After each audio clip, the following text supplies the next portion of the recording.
Apolônio de Tiana. A vida de Apolônio foi escrita por Filóstrato. Eu li esta tradução em inglês, tradução de Frederic Conibert, pela Harvard University Press. E eu também li esta tradução em espanhol, feita pelo Dr. Alberto Pajares, da Universidade Complutense de Madrid. Quem foi Apolônio de Tiana e de que forma ele está relacionado com a figura de Jesus e do apóstolo Paulo? Na primeira parte desse vídeo eu vou comentar sobre isso. Na segunda parte eu vou mostrar um resumo da vida de Apolônio e vou fazer comentários. Na terceira parte eu vou comentar sobre as fontes e os principais manuscritos da vida de Apolônio. O objetivo desse vídeo é apenas apresentar e discutir o texto sobre Apolônio de Tiana. Eu vou colocar a fonte bibliográfica na legenda, citando o sobrenome do autor, o ano de edição do livro e o número da página. A fonte bibliográfica completa eu vou colocar abaixo na descrição do vídeo e nos comentários. Primeira parte. O Dr. Bart Ehrman explica que Apolônio foi um filósofo que viveu na segunda metade do século I depois de Cristo. Apolônio foi seguidor dos ensinos de Pitágoras. Pitágoras foi um filósofo que viveu no século V a.C. A vida de Apolônio foi escrita por Filóstrato, por volta do ano 220 ou 230 depois de Cristo. O Dr. Maurice Casey explica que Filóstrato era um sofista de Atenas, que viveu por volta do ano 170 a 247 depois de Cristo, e comenta que Filóstrato escreveu a vida de Apolônio a pedido da imperatriz Júlia Domina.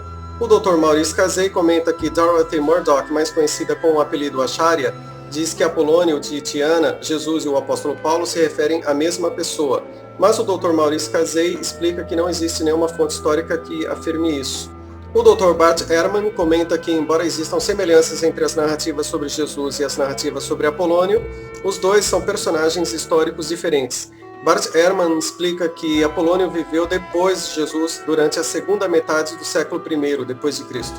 O fato de o Dr. Maurice Casey e o Dr. Bart Ehrman afirmarem que Apolônio, Jesus e Paulo sejam personagens históricos diferentes, talvez possa gerar um questionamento de se o Dr. Maurice Casey e o Dr. Bart Ehrman estão sendo imparciais ou não.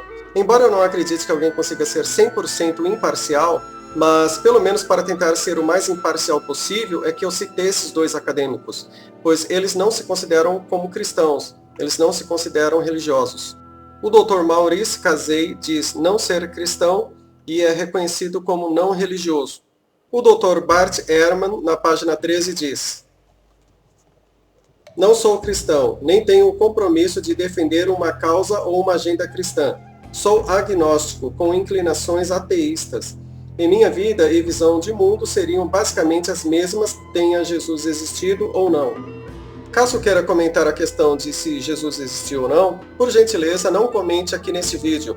Comente no meu vídeo chamado Jesus Histórico, por gentileza. O Dr. Bart Ehrman comenta que, um pouco mais de um século depois da morte de Apolônio, o imperador romano Caracalla, o qual governou entre os anos 198 e 217 d.C., construiu na cidade de Tiana um santuário para Apolônio.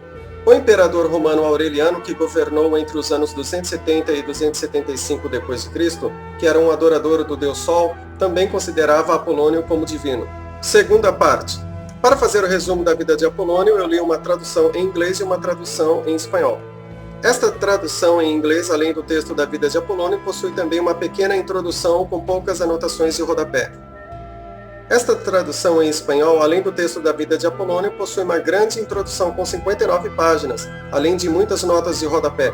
A introdução desse livro em espanhol contém uma parte falando sobre Filóstrato, outra parte falando sobre Apolônio, outra sobre os milagres relacionados a Apolônio, outra sobre cronologia e outra parte falando sobre as fontes e os manuscritos sobre Apolônio, além de outros detalhes. Essa narrativa da vida de Apolônio é dividida em 8 livros, e cada livro é dividido em capítulos. Os 8 livros da vida de Apolônio já estão contidos neste volume único. Nesse resumo, primeiro vou falar do nascimento de Apolônio, depois das viagens e milagres, e por fim da morte, subida ao céu e aparição. Nascimento de Apolônio. Apolônio nasceu na cidade grega de Tiana, na Capadócia, e ele era de uma família rica.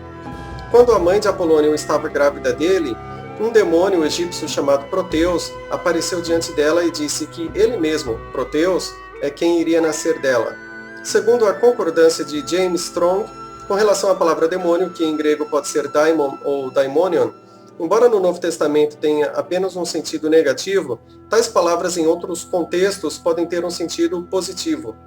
A mãe de Apolônio, próximo ao momento de dar à luz, dormiu e sonhou com cisnes, que cantavam ao redor dela.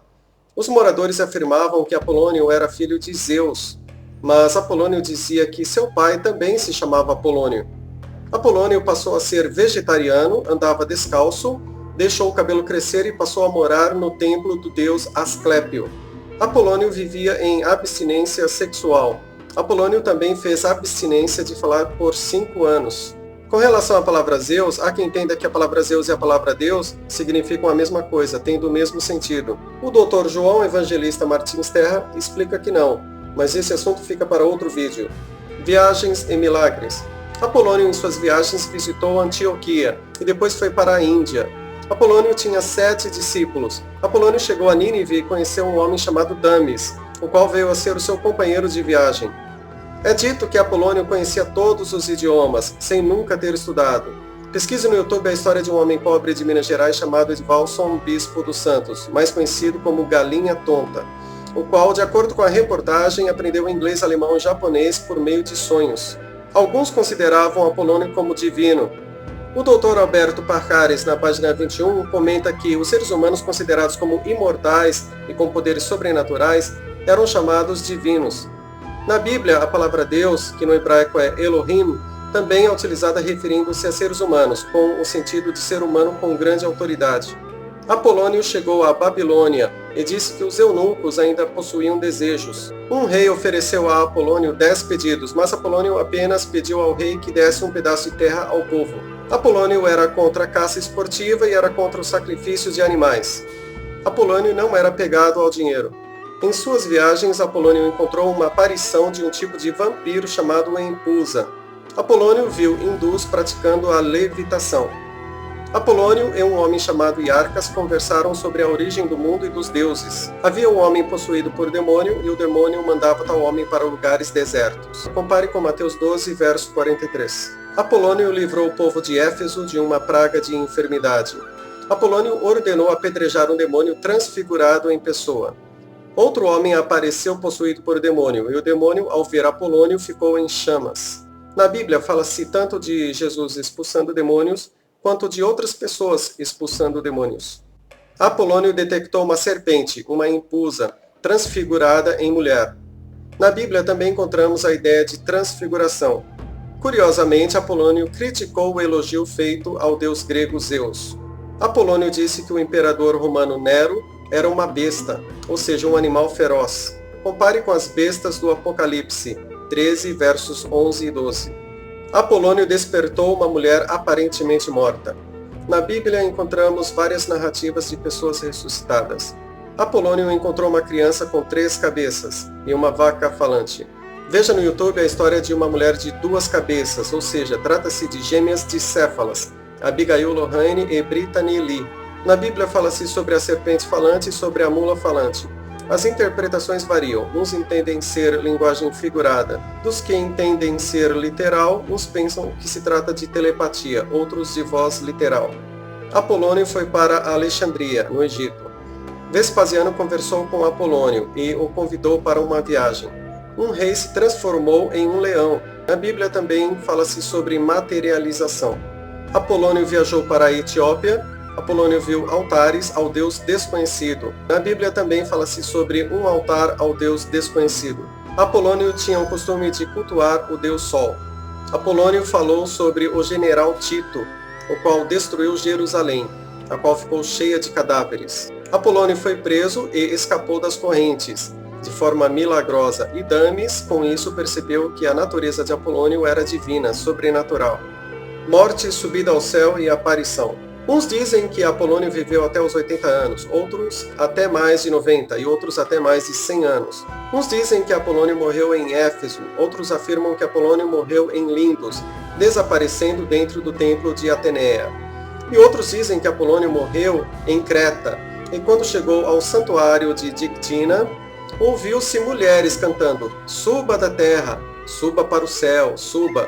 Filóstrato diz que não encontrou o túmulo de Apolônio em nenhum lugar. Um jovem que não acreditava na imortalidade da alma havia invocado Apolônio durante 9 meses. Mas como Apolônio não o respondia, o jovem dizia que Apolônio estava morto. Até que um dia esse jovem viu Apolônio, porém só ele o conseguia ver e ouvir. O jovem ouvia Apolônio dizendo que a alma de fato é imortal. A Bíblia fala de Jesus levado ao céu e também fala de Elias levado ao céu. Fontes, manuscritos. O próprio Filóstrato menciona quais foram suas fontes que serviram para escrever a vida de Apolônio. As fontes que Filóstrato utilizou são tradições orais locais, cartas escritas pelo próprio Apolônio, um relato de Damis de Nínive, um livro de Maximus de Egas e 4 livros de Merágenes. Damis de Nínive escreveu um relato sobre Apolônio. A imperatriz Júlia ficou sabendo desses relatos e ordenou que Filóstrato fizesse uma edição melhorada. O Dr. Alberto Pajares fala sobre os melhores manuscritos que temos da vida de Apolônio. O Dr. Christophe de Moen, no livro Theosophistes, fala sobre a datação desses manuscritos. E para finalizar, os melhores manuscritos que trazem a vida de Apolônio são Parisino 1801, século XIV, é o melhor manuscrito. Marciano 29, século XIV. Parisino 1696, século XIV. Urbinati 110, século XV. Vaticano 956, século XIV. E os manuscritos menos importantes são Laurenciano 26, século XV. Laurenciano 27, século XIV. Laurenciano 33, fim do século X. Palatino 329, século XIV. Vratislavense, século XV. Foi perdido na Segunda Guerra Mundial. Vaticano 1016, século XV. Lugdunense 73, século XIV. Marciano 391, século XV. E Marciano 392, século XV. O Dr. Alberto Pajares, na página 24, explica que a obra Horas do Dia e da Noite, em grego Noctemeron, é uma obra que na verdade não foi escrita por Apolônio. Muito obrigado!